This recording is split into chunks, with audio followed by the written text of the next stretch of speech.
Amara pressed her purple fingers against the control panel of her small research shuttle. Warning lights flashed across the screen. The air was getting thinner by the minute. Something had gone very wrong with the ship's systems after she landed. On this remote moon. "Emergency protocol activated," said the ship's computer in the musical language of her people, the Thrillians. "Life support failing. Estimated time remaining, 30 minutes. Amara took a deep breath to stay calm. She was young for a Thrillian researcher, only 83 years old, too young to die on her first solo mission. She had come to study the plant life on this moon, not become part of its ecosystem. "Send distress signal," she ordered. The computer paused. "Protocol reminder. This is a non-contact zone. No Thrillian vessels are permitted within rescue range. Sending a signal violates isolation directives." Amara hit the console with her fist. She knew the rules. Thrillians had observed this solar system for decades, but never made contact with the primitive species that inhabited the third planet. Her people believed strongly that advanced civilizations should never interfere with developing ones. It was their highest law. "Override protocol," she said firmly. "Send general distress signal." As the signal went out, Amara knew it was probably useless. No Thrillian ship would respond. It was better to die than break the non-interference law. She tried the repair systems again, but the damage was too severe. Something in the moon's unusual magnetic field had fried her ship's main computer during landing. She looked out the viewport at the strange, rocky landscape. At least she would die somewhere beautiful. Jack Miller wiped sweat from his forehead as he adjusted the drilling equipment. The small mining outpost on Moon LV-227 was understaffed, which meant everyone had to do extra work. As the geologist, he was supposed to just analyze samples, but today he was fixing equipment to. His radio crackled. "Jack, you getting any weird readings over there?" It was Lisa Carter, the communications specialist. Jack checked his instruments. "Nothing unusual." "Why?" "I'm picking up some kind of signal. Not one of ours. Doesn't match any Earth frequencies either." Jack stood up straight. "Could be interference from the magnetic fields. I'll head back and take a look." When he returned to the main habitat dome, Lisa showed him the signal pattern on her screen. "It's been repeating for about 20 minutes. Definitely artificial." Station Director Frank Nelson joined them, his face serious. "Probably equipment from one of the other mining companies. They're always testing new tech without telling anyone." "I don't think so," Lisa said.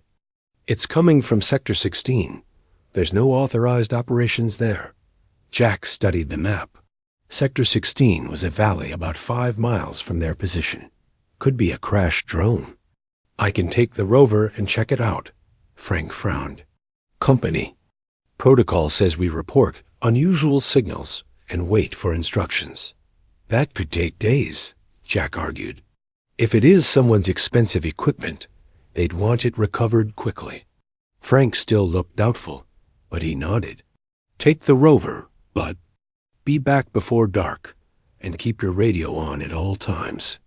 20 minutes later, Jack guided the rover over a ridge and saw something gleaming in the valley below. It wasn't a drone. It was much bigger, some kind of small spacecraft, unlike any design he'd ever seen. Its smooth silver hull reflected the distant sun. "Lisa, are you seeing this?" Jack asked, activating the rover's camera feed. "That's not one of ours." Lisa's voice came through with a burst of static. "No kidding. I'm going to take a closer look." "Jack, wait for." Frank's voice cut in, but Jack had already turned off the radio. He approached the craft carefully. Part of its side was damaged, revealing strange technology inside. Jack had worked on spacecraft for years before becoming a geologist, but this tech was like nothing he'd ever seen. He noticed a symbol on the hull, a spiral pattern with 3 dots. Then he saw movement through a clear section that looked like a viewport. Something was inside, and it was moving. Jack hesitated only for a moment. If someone was trapped, they needed help. He found what appeared to be a door and examined it until he located a panel with controls. After trying several combinations, the door slid open with a hiss. Inside, the air was thin and had a strange sweet smell. The lighting was dim and pulsed with a blue glow. And there, slumped over a control panel, was a being that was definitely not human. The creature looked almost human-shaped, but was clearly alien. Its skin was a deep purple color. It had no hair, just smooth skin over a slightly larger than human head. Its fingers were longer than a human's, with an extra joint. It wore a silver suit that seemed to be part of the ship itself. As Jack stood frozen in shock, the being's eyes opened. They were large and entirely gold, with no visible pupils. Those golden eyes fixed on Jack, and the alien jerked back in surprise or fear. Jack raised his hands slowly. "I'm not going to hurt you," he said, knowing the alien probably couldn't understand him. The creature spoke, its voice melodic but weak. It pressed something on its suit, and a small device lit up. It spoke again, and this time a mechanical voice. Translated, "Atmosphere ... failing. Help." Jack didn't hesitate. Whatever this being was, it needed help. He moved forward, motioning to the alien. "We need to get you to my rover." "Can you walk?" The alien tried to stand but collapsed. Jack moved quickly, supporting the surprisingly light being. The alien stiffened at his touch, but didn't resist as he helped it to the rover. Once inside, Jack closed the door and activated the environmental controls to ensure the cabin had plenty of oxygen. The alien's breathing seemed to improve slightly. "I'm Jack," he said, pointing to himself. The alien watched him with those golden eyes. It touched its translation device and said something. The device spoke, "Amara." "Amara," Jack repeated. "I'm going to take you back to our outpost. We have medical supplies there." As he started driving back toward the outpost, Jack turned on his radio. "Lisa, Frank, this is Jack. I found the source of the signal. Well, you're not going to believe this, but I've got a visitor. An actual alien visitor, and they need medical help." The radio erupted with voices, but Jack focused on driving. Beside him, Amara watched him with an expression he couldn't read. But something in those golden eyes looked like disbelief. Or wonder. Amara couldn't understand why this creature, this alien from a supposedly primitive species, had chosen to help her. On her world, the decision would have been clear.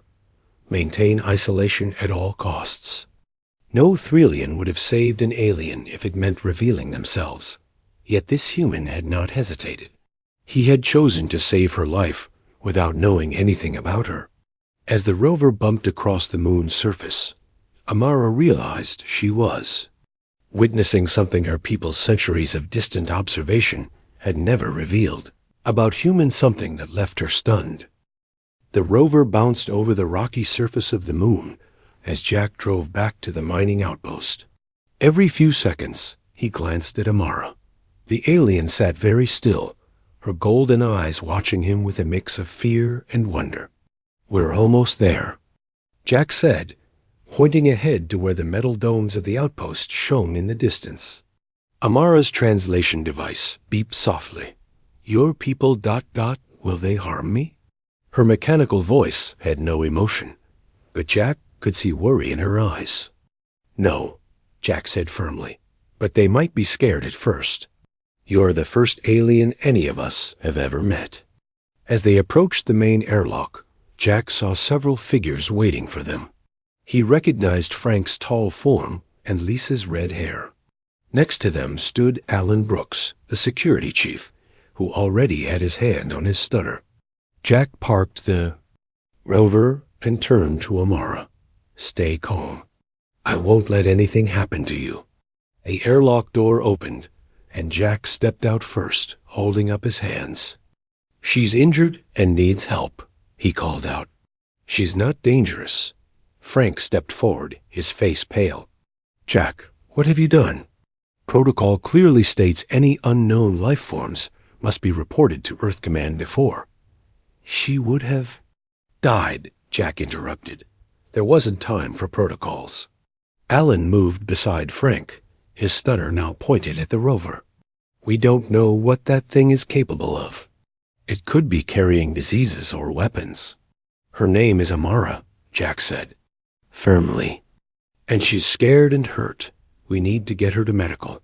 Diane Powell, the outpost's medical officer, pushed through the small crowd. Unlike the others, her face showed curiosity more than fear. "Bring her to the lab. I can at least check her vital signs." Alan shook his head. "Absolutely not. It stays in quarantine until Earth Command sends instructions." Jack felt anger rising in his chest. "She's not an it.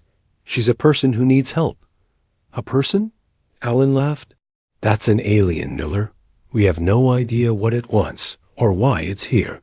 Inside the rover, Amara watched the humans argue. Her translation device caught bits of their conversation, enough to understand that some wanted to help her while others saw her as a threat. It was exactly what Threlian studies had predicted about primitive species: fear of the unknown, division, potential violence. Yet the human called Jack continued to defend her, even against his own kind. Why would he risk so much for her? Diane finally stepped between Jack and Alan. "That's enough. I'm the medical officer here, and I say she comes to my lab. We can secure the area if that makes security happy." Frank rubbed his forehead. "Fine, but I'm calling Earth Command immediately." "And Alan, post guards at the lab entrance." Jack returned to the rover and helped Amara out. The other humans stepped back as she emerged, her purple skin and golden eyes now fully visible. She stood slightly taller than Jack, her movements graceful, despite her weakness. "This way," Jack said gently, supporting her as they walked toward the medical lab. Diane led them inside and motioned to an examination table. "Can she understand us?" she asked Jack. "She has some kind of translation device," Jack explained. "It seems to work pretty well." Diane approached Amara slowly. "I'm Dr. Powell. I need to examine you to see how I can help." "Is that okay?" Amara's device translated, and she nodded. "Your atmosphere, ... too thin for me. Need more oxygen." Diane quickly adjusted the room's environmental controls. "I'm increasing oxygen levels. That should help." She began scanning Amara with medical instruments, her expression growing more fascinated with each reading. "Incredible," she murmured. "Her cellular structure is similar to ours, but with significant differences. Her blood carries oxygen more efficiently than ours, and her brain activity." She looked up at Jack.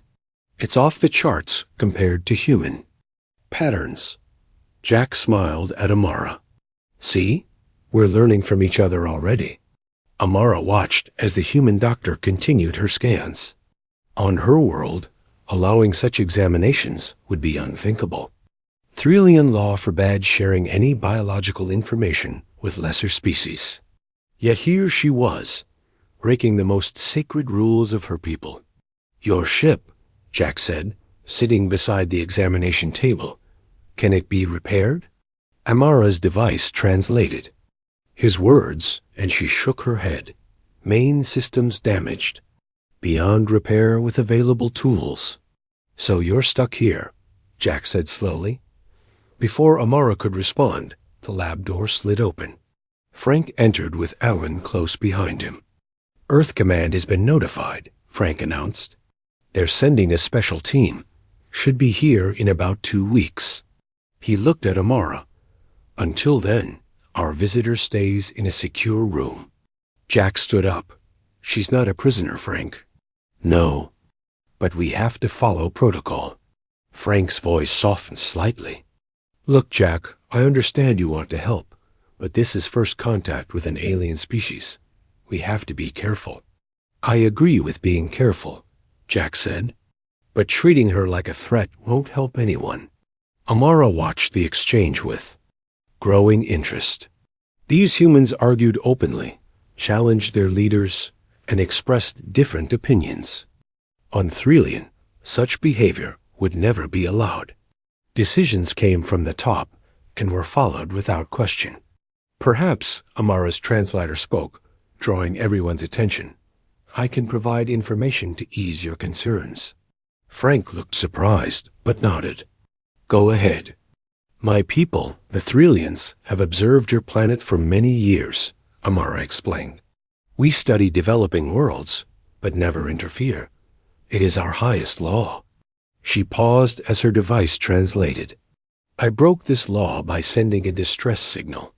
By our standards, I should have died rather than risk contact. The humans exchanged glances. You've been watching Earth?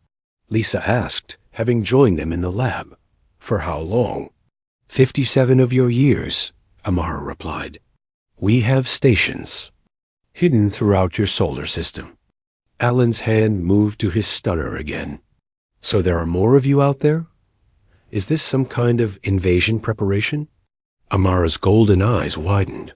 No, we only observe. We never interfere. Then why are you here on this moon?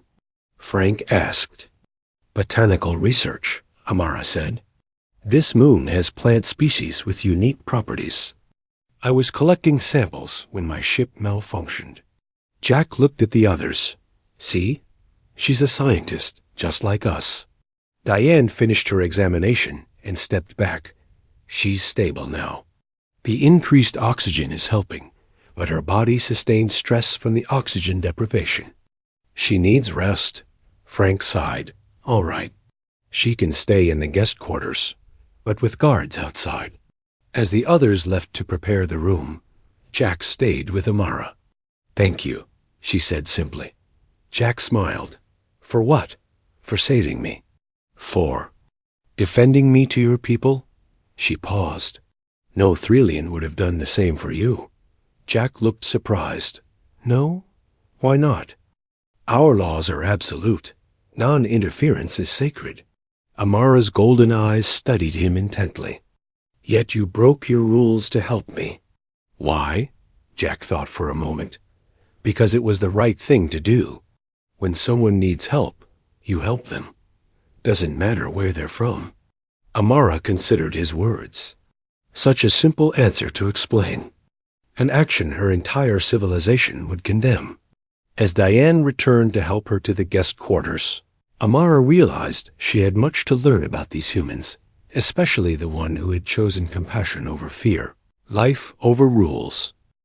The alien girl was stunned. Only the human chose to save her life 2 weeks, passed at the mining outpost. Amara adapted to life among humans faster than anyone expected. Her body adjusted to the oxygen levels, and her translation device improved as it learned more English words. She spent most days in the lab with Diane, sharing information about Threlian biology, while learning about humans. Jack visited whenever his work allowed. He brought her books about Earth and taught her card games in the evenings. The other crew members slowly grew more comfortable around her, except for Alan, who still insisted on keeping guards at her door.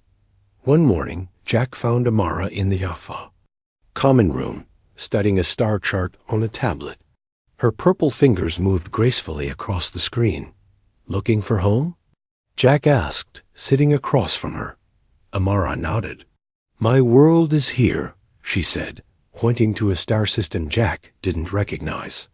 Many light years away. Do you miss it? Amara was quiet for a moment. I miss certain things. The floating gardens. The music festivals. She looked up at Jack. But Threlian society is very rigid. We follow rules without question. Here, you all speak your minds freely. You challenge each other. It's chaotic, but interesting. Jack smiled. Freedom is messy sometimes. Their conversation was interrupted when Lisa burst into the room. her face pale. We just picked up something on the long-range scanners.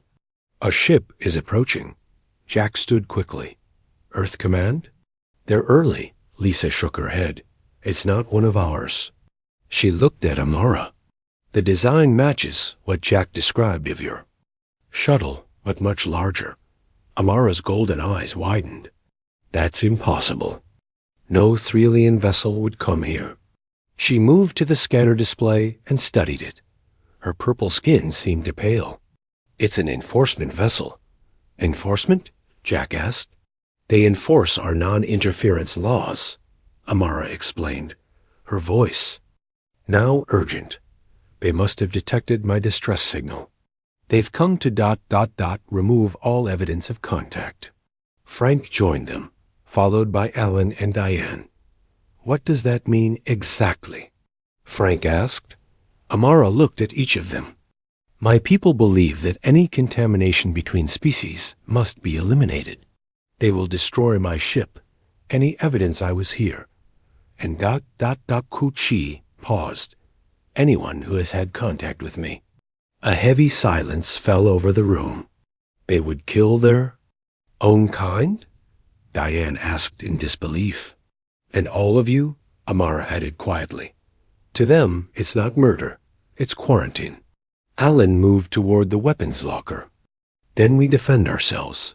How many of them are there? Fighting is useless, Amara said. Their weapons are far beyond yours. And there could be dozens on that ship. Jack paced the room thinking, there has to be another way. Could we talk? To them? Explain the situation?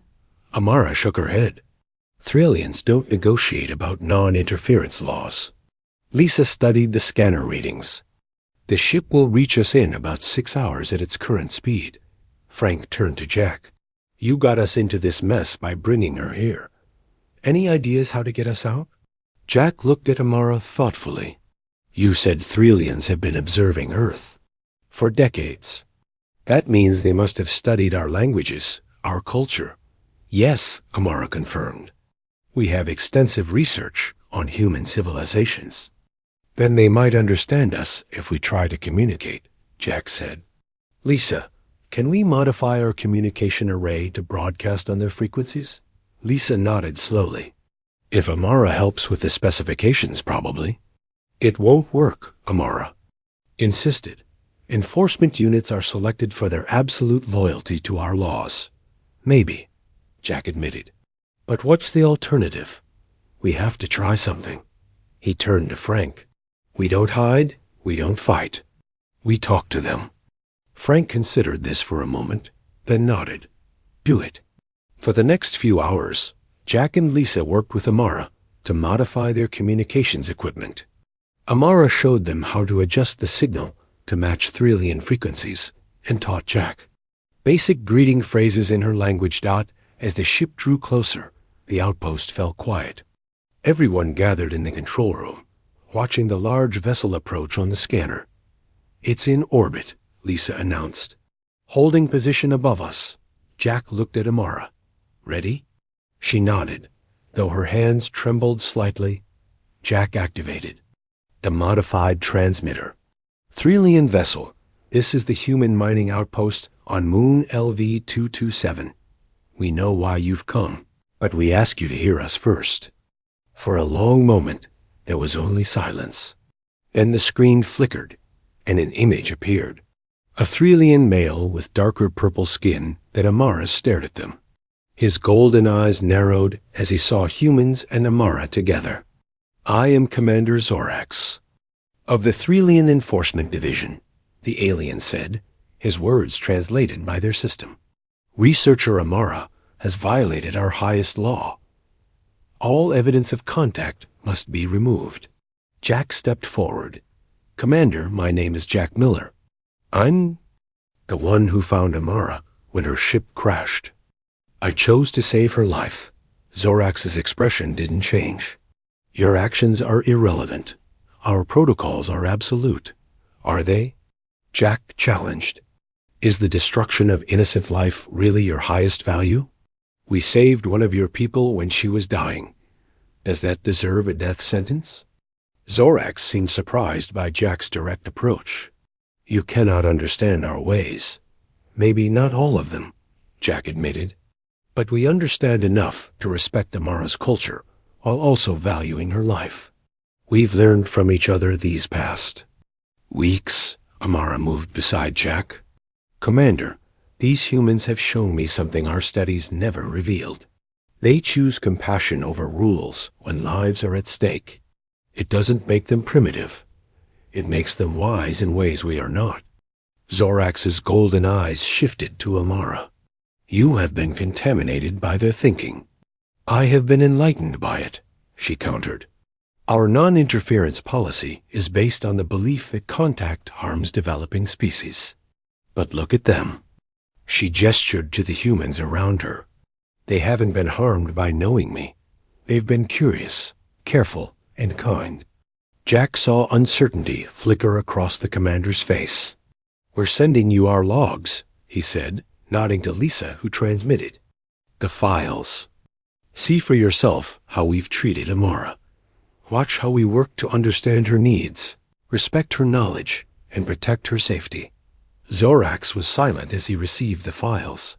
This changes nothing, he said finally. I have my orders. Orders. That involve mass killing? Jack pressed. Is that really the mark of an advanced civilization? To destroy those who show compassion. The commander's image flickered as he turned to speak with someone off-screen.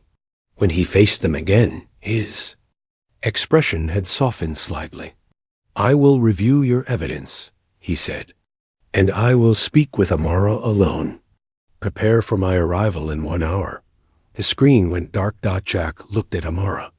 Did we just get through to him? Amara's golden eyes were wide with surprise. I've never seen an enforcement commander delay action. For any reason, she touched Jack's arm gently. You may have bought us time, but don't expect too much. Thrilians rarely change their minds. Well, Jack said with a small smile, humans rarely give up, especially when lives are at stake. As the others prepared for the commander's arrival, Amara watched Jack with growing wonder. These humans continued to surprise her. They faced a vastly superior force, yet still believed they could solve this with words rather than weapons. Their hope seemed illogical, almost foolish, yet somehow it had worked at least enough to make Commander Zorax pause. Perhaps, Amara thought, there was something to learn from human optimism after all. The alien girl was stunned. Only the human chose to save her life. The hour passed slowly. Everyone at the outpost prepared for Commander Zorax's arrival. Alan checked and rechecked his stunner, though Jack reminded him that weapons would only make things worse. Diane gathered her medical data on Amara, hoping it might show the benefits of their contact. Lisa monitored the Thrilian ship's position, ready to warn them of any sudden moves. Jack found Amara alone in her quarters, looking at the few personal items she had salvaged from her crashed shuttle. Nervous? He asked from the doorway. Amara nodded. Commander Zorax is known for his strict enforcement of our laws. I never thought he would even consider listening to us. People can surprise you, Jack said, sitting beside her. Even Thrilian. Commanders. Amara touched a small silver device shaped like a spiral. This was given to me by my teacher when I became a researcher. She told me to always observe, never interfere. She looked up at Jack with sad golden eyes. I have failed at that completely. Maybe the rule itself is flawed, Jack suggested. How can you truly understand another species without some kind of interaction? Before Amara could answer, Lisa's voice came through the intercom. They're sending down a shuttle. 3 minutes. Jack stood. Ready? Amara placed the silver spiral back among her things. As ready as I can be. They joined the others in the main airlock chamber. Frank had decided that only he, Jack, and Amara would meet the commander initially. The rest of the crew would watch from the control room. The ground trembled slightly as the Thrilian shuttle landed outside. Through the thick windows, they could see it was much sleeker than human ships, with a polished surface that seemed to change color in the sunlight. The shuttle's door opened, and 3 figures emerged. In the center walked Commander Zorax, taller than Amara, and with darker purple skin. He wore an elaborate uniform with symbols that Jack guessed indicated his rank. The 2 Thrilians flanking him carried devices that Jack suspected were weapons. As they entered through the airlock, Jack noticed they wore thin masks over their mouths and noses. Biological precaution, Amara whispered to him. They fear contamination. Commander. Zorax's golden eyes took in the human outpost with a quick, assessing glance before settling on Amara. He spoke in the musical Thrilian language. Amara responded, her voice sounding more formal than Jack had ever heard it. The commander wishes to speak with me privately first, she explained to Jack and Frank. Then he will address your concerns. Frank nodded stiffly. We can use the conference room. It's secure and private. As Amara led Zorax to the conference room, the commander's guards positioned themselves outside the door. Jack and Frank retreated to the control room where the others waited. What do you think they're talking about? Lisa asked. Jack shrugged. Probably her violation of their laws. Maybe he's offering her a way out. At our expense, Alan muttered. We don't know that, Jack said firmly. We have to trust that Amara will speak for us too. The minutes stretched into an hour. Everyone grew more tense as they waited. Finally, the conference room door opened, and Amara emerged with Commander Zorax behind her. The commander wishes to speak with all of you, she announced. Her face gave away nothing of what had been discussed. They gathered in the larger common room. The Thrilian guards stood behind Zorax, their posture rigid and watchful. Zorax surveyed the humans before speaking. Researcher Amara has explained the circumstances of her rescue and the treatment she has received here. His voice, translated through Amara's device, sounded deep and formal. I have reviewed your logs and medical records. He paused, looking directly at Jack. Your actions present a complex situation under Thrilian law. You saved one of our kind, which we value. But in doing so, you created a contamination event, which we cannot allow. With respect, Commander, Jack said, knowledge isn't contamination. It's growth. Both sides learn and benefit. Zorax's expression remained neutral. That is not our experience. Throughout our history, we have observed that when different species interact, the less advanced one often suffers. Their natural development is corrupted or destroyed. Perhaps, Frank joined in, but that assumes one side must dominate the other. What about cooperation between equals? Zorax made a sound that might have been a laugh. Equals? Your species? Still fights wars over resources and beliefs. You have barely reached your own moon. By any objective measure, you are centuries behind Thrilian development. Technologically, maybe, Diane said. But there are other kinds of advancement, such as... Zorax challenged. Jack stepped forward. Empathy, flexibility, willingness to change when facts don't match our assumptions. He gestured around the room. Look at us. 2 weeks ago, we had never seen an alien. Now we're working with Amara, learning from her, and she from us. No one is being corrupted or destroyed. Amara moved to stand beside Jack. Commander, I've observed something remarkable. Here, these humans argue constantly. They challenge each other's ideas openly. Their leader, Frank, is questioned by his subordinates, and he listens to them. It creates a chaos that Thrilians would never tolerate, yet it also creates innovation and growth. Zorax considered her words. And you believe this? Disorder ... is beneficial? I do, Amara said firmly. Their diverse perspectives make them stronger, not weaker. Jack saved me not because his leaders ordered it, but because he personally decided it was right. That individual choice, that compassion, is something our strict hierarchy rarely allows. The commander walked slowly around the room, examining the human technology, the personal items on shelves, the pictures of Earth and family members on the walls. "You understand," he finally said, "that I cannot simply ignore our laws. The High Council would never permit it." "Then don't ignore them," Jack suggested. "Reinterpret them. Your law says not to interfere with developing species. But what if the contact is initiated by accident? What if both sides benefit? Surely the spirit of the law matters as much as its letter." Zorax looked surprised. "You understand Threlian legal concepts?" "No," Jack admitted, "but some principles seem universal." The commander turned to Amara. "You have spent the most time with these humans. In your professional assessment, has contact harmed them?"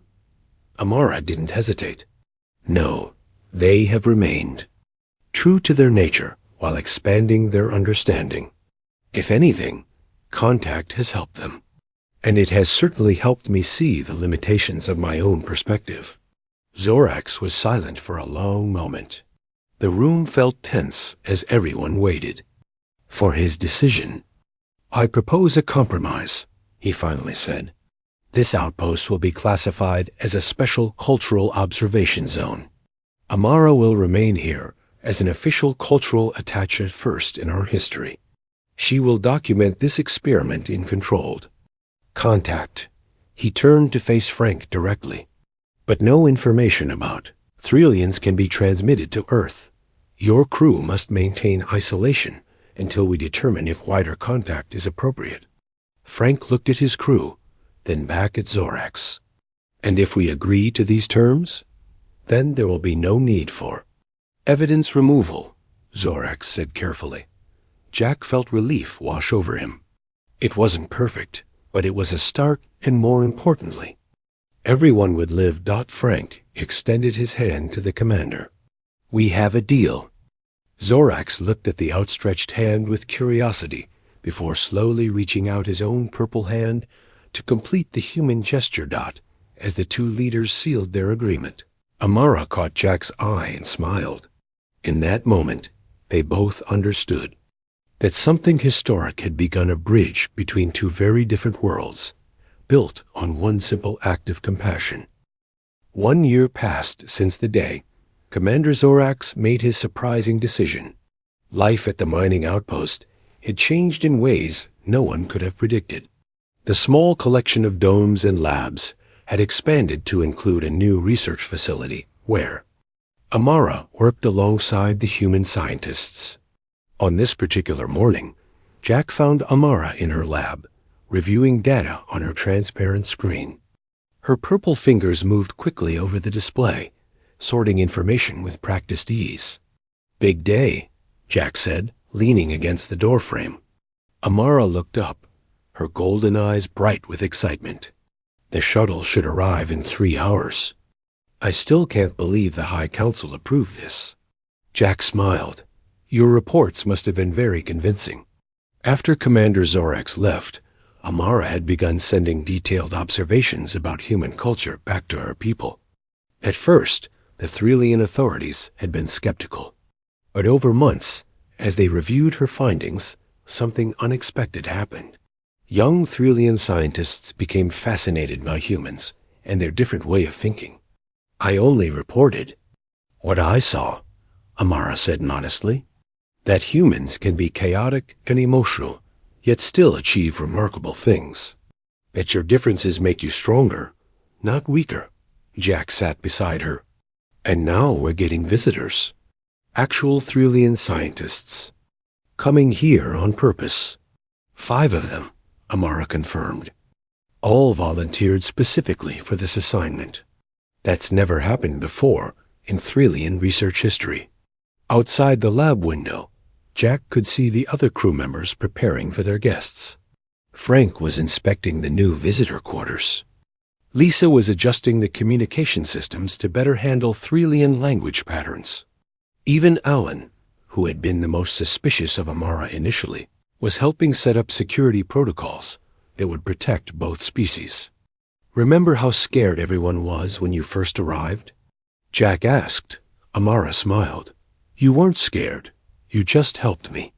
I was terrified, Jack admitted, but not of you. I was afraid you would die before I could get you back here. Amara had changed over the past year. She moved more confidently now, spoke her mind freely, and even occasionally joined in the humans' jokes and games.